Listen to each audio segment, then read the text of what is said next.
Қатты күйгелектенгенде қолыңыздың дірілдейтінін байқаған боларсыз, бірақ ол тек күйзелістен емес. Баршаңызға сәлем, мың бір кеңес арнасында қол дірілдеуінің 10 себебі туралы пайдалы кеңеспен бөлісетін боламын. Каналыма тіркелуді ұмытпаңыз. Қол дірілі әртүрлі жағдайдың, аурудың және әдеттің белгісі болуы мүмкін. Ең бірінші, темекі тарту. Темекі тартатындардың көбі қолдарының дірілдейтінін байқайды. Себебі темекінің құрамындағы никотин ағзаға жағымсыз әсер етеді. Қан никотинді бүкіл ағзаға таратады. Сол үшін ол барлық органдарға, соның ішінде жүйке жүйесіне әсер етеді. Оның ортаңғы бөлігі қатты қозады, ал бұлшықеттер тонусына жауап беретін шеткісі қысым көреді. Нәтижесінде осы теңгеремсіздік себебінен қол дірілдейді. Екінші, дәрі ішу. Қол дірілін шақыратын немесе күшейтетін көптеген дәрілер бар. Бұл жағдай жиі демікпеден ішетін препараттарды, антидепрессанттарды қабылдау кезінде пайда болады. Егер жаңа дәрі ішкеннен кейін қол дірілдеп бастағанын байқасаңыз, міндетті түрде дәрігерге жазылып, ол дәрінің баламасын беруін немесе жағымсыз жағдайдан арылуға көмектесетін емдік әдіс ұсынуын сұраңыз. Үшінші, шаршау. Шаршағаннан да қол дірілдеуі мүмкін. Қатты шаршауыңызға ұйқының жетіспеуі немесе ауыр физикалық жұмыс себепші болуы мүмкін. Кейде тапсырмаларды, міндеттерді шешуден шаршағаннан да қол дірілдейді. Төртінші, Паркинсон ауруы.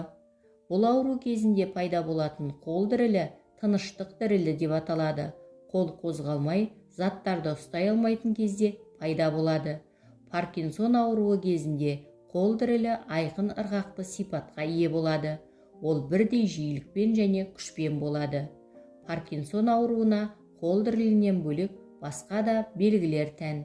Беттің тартуы, нашар дене күйі, сөйлеу проблемасы. Келесі, қандағы қанттың төмен деңгейі.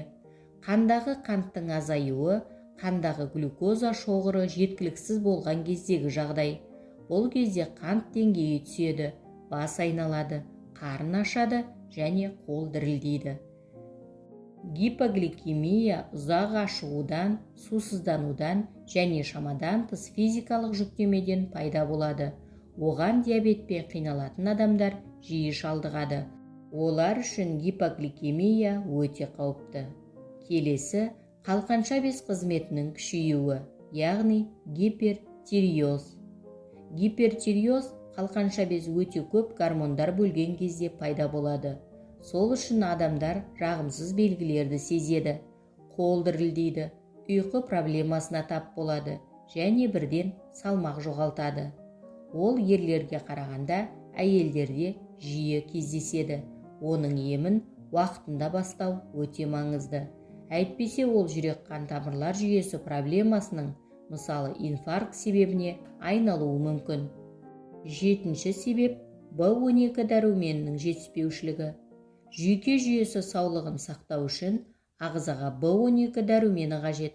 Оның жетіспеушілігі түрлі жағдайларға байланысты пайда болады. Микроэлементтің сіңуіне кедергі келтіретін дұрыс емес, вегетариандық тамақтану, нақты дәрілер қабылдау, шектер жұмысының бұзылуы кезінде туындауы мүмкін. B12 дәрумені жетіспесе, жүйке жүйесі жұмысы бұзылады, ал ол қол діріліне әкеледі. Сонымен бірге қол ұйып қалуы және шаншуы мүмкін. Сегізінші, алкоголь ішу немесе одан бас тарту. Бір қызығы, алкоголь ішу де, одан бас тартуда қолдың дірілдеуіне әкелуі мүмкін. Бірінші жағдайда ол қатты ынталандырудан, содан соң жүйке жүйесіне қысым түскендіктен пайда болады. Сондай-ақ ол адам жеткілікті жиі ішетін болса, жалпы ағзаның улануынан да болады. Ал алкогольден бас тартқан кезде, әсіресе ол күнделікті әдеті болса, қол дірілі соңғы ішкеннен кейін орташа есеппен 10 сағаттан соң пайда болады. Ол бірнеше аптаға созылып, бас ауырып, қалтырауы мүмкін. Тоғызыншы себеп феохроматцитома. Бұл термин сирек кездесетін, әсіресе бүйрек үсті безінің қатерсіз ісігін білдіреді. бірақ оның ағзаға тигізетін негізгі зиянына қан қысымының артуы жатады. Ол қолды дірілдетеді, ентіктіреді, қатты терлетеді және желке тұсының ауруын шақыруы мүмкін. Ол және сонымен қатар инсульт қаупін арттырады. Ісікті хирургиялық жолмен алып тастауға болады. Ең соңғысы шеткі жүйелік дерттер. Бұл ақпаратты бас миы мен жұлынға, сондай-ақ басқа дене бөліктеріне жіберетін жүйкелердің зақымдалуынан немесе ауруынан пайда болатын жағдай. Шеткі жүйкелік дерттердің бірнеше түрі бар. Оған білек каналы синдромы, диабет кезіндегі жүйкенің зақымдалуы және басқа да жағдайлар жатады. Шеткі жүйкелік дерттермен байланысты барлық аурулар қол дірілімен бірге жүреді. Бүгінгі пайдалы ақпаратым кәдеңізге жарасын.